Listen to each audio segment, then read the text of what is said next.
ভারতের এই সেমিফাইনালের জয় এর জন্য থালা থালা ভাগ্য কাজ করেছে। মাঠে থালা ছিলেন। এখন আপনি বলবেন, স্যার থালা তো জানি ধোনি, ধোনিকে কেন থালা বলা হয়? এটা কি জানেন? কোন কোন ভাগ্য কাজ করলো?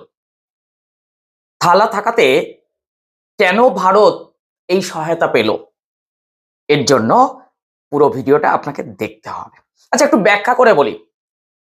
ধোনি ভারতের সর্বকালীন সেরা ক্যাপ্টেন হিসাবে অনেকেই মানেন। তার জার্সি নাম্বার কত? 7।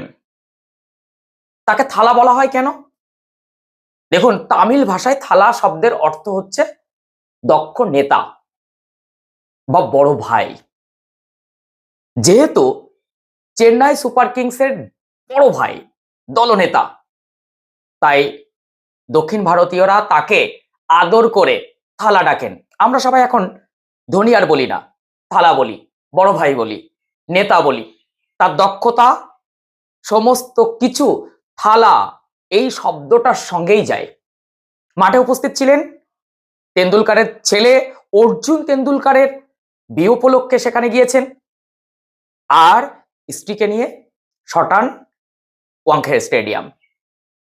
বারবার ফোকাসটা ধোনির দিকে। ধোনির জার্সি নাম্বার 7, ভারত জিতেছে 7 রানে, ফলে থালা ভাগ্য কাজ করলো। নাম্বার 2, আচ্ছা আপনি একটুখানি লক্ষ্য করে দেখুন, ভারত করেছিল কত রান? 253। কয় উইকেট? 7, 7 উইকেটে।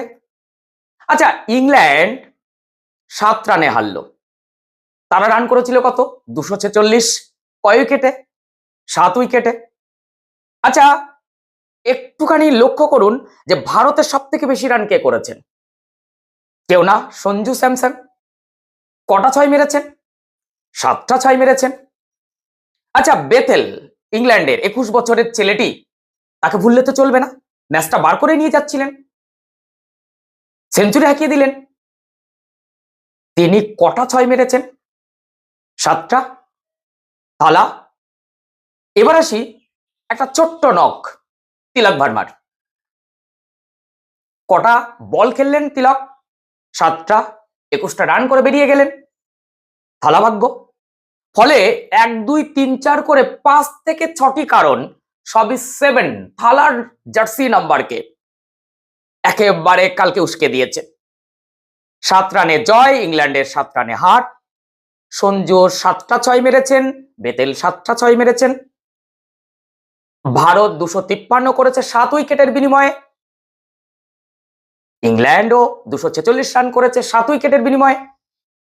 ভারতের এই জয়ের একটা বড় ভূমিকা রেখেছেন তিলক ভার্মা, 7টি বল খেলেছেন। ফলে পুরো থালাময় ছিল আজকে এই ভিডিওটার মুখ্য বিষয়, যেখানে ভারত সেমিফাইনালে একেবারে রাজকীয় জয়। আপনি বলবেন, হ্যাঁ রাজকীয় জয়, হয়তো 7 রানে জিতেছে, কিন্তু যে দলে জাসপ্রীত বুমরা থাকেন সে দল তো হারতে পারে না। দেখুন, 499 রান হয়েছে, দুই দলের টোটাল রান সংখ্যাটা যোগ করে দেখুন, তাতে মাত্র 33টা রান দিয়েছেন। আচ্ছা, জাসপ্রীত বুমরা ফ্যাক্টটা কি, এটা তো আপনাকে বুঝতেই হবে। অবশ্যই তার শেষ 2 ওভারের দিকে লক্ষ্য করুন। সেই 2 ওভারে সে 6 রান এবং 8 রান, 8 আর 6 14 রান দিয়েছেন, যেখানে 15 গড়ে তখন রান তুলতে হবে ইংল্যান্ডকে। ফলে ইংল্যান্ড হেরে গেল। তার চাপ সহ্য করতে না পেরে হার্দিক পান্ডিয়া আর্শদীপকে অ্যাটাক করতে গিয়ে উইকেট হারালেন। ইংল্যান্ড বারবার বারবার জাসপ্রীতকে প্রোটেক্ট করতে গিয়ে, তাকে মারবো না এই ভাবনা, তাকে উইকেট দেব না এই ভাবনায় হেরে গেলেন, অন্যদের উইকেট দিয়ে দিলেন। হ্যাঁ, কালকের ম্যাচের টার্নিং পয়েন্ট যদি আপনি বলেন, আকসার প্যাটেল 2টো ক্যাচ। দেখুন, 2024-এর T20 ফাইনাল, হার্দিক পান্ডিয়া বল করছে, দক্ষিণ আফ্রিকা জিতে যাবে, এইরকম একটা মোমেন্ট, যেখানে 30 বলে 30 দরকার ছিল। লাস্ট ওভারের কথায় চলে আসি, যেখানে মারকাটারি ব্যাট চলছে, দক্ষিণ আফ্রিকার কোন রকম হারার আর কোনো জায়গা নেই। একটা ক্যাচ পুরো ম্যাচটা বদলে দিল। কিলার মিলারের ক্যাচটা নিলেন সূর্যকুমার যাদব, হার্দিক পান্ডিয়ার বল, ওই এক ক্যাচ ম্যাচ বার করে দিল। এই সেমিফাইনালও 2026 দ্বিতীয় সেমিফাইনালে ইংল্যান্ডের বিরুদ্ধে ভারতের ক্যাচ প্যাক্ট ভীষণ কাজ করেছে। দেখুন, আমি অবশ্যই বলবো হ্যারি ব্রুকের যে ক্যাচটি অসাধারণ অসাধারণ অসাধারণ, উইলি জ্যাক্সের ক্যাচটি অসাধারণ অসাধারণ অসাধারণ। হ্যাঁ, ফিটস সল্টের ক্যাচটা আমি অসাধারণ হিসেবে রাখছি না, কিন্তু এই তিনটি ক্যাচ অক্ষর প্যাটেলকে নায়ক বানিয়ে দিয়েছে, ভারতকে ফাইনালে তুলে দিয়েছে। আপনি মানবেন কি মানবেন না? তাহলে থালা ভাগ্য কি কাজ করলো না?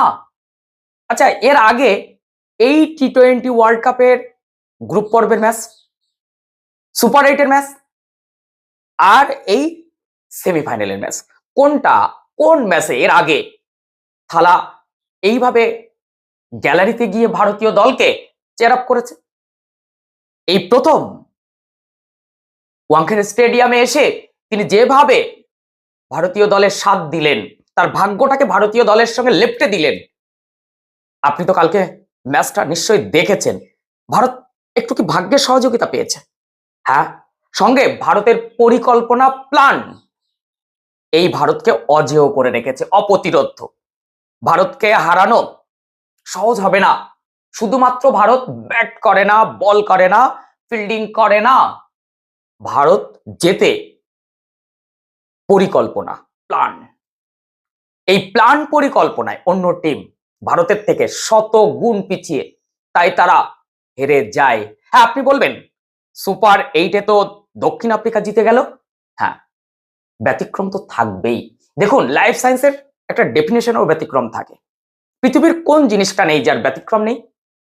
সেই ব্যতিক্রম যদি কখনো ঘটে, সেটাও ইন্ডিয়া ঘটাবে। আর ব্যতিক্রম না হলে ইন্ডিয়া প্রত্যেকটা ম্যাচ জিতবে, মূলত সাদা বলে।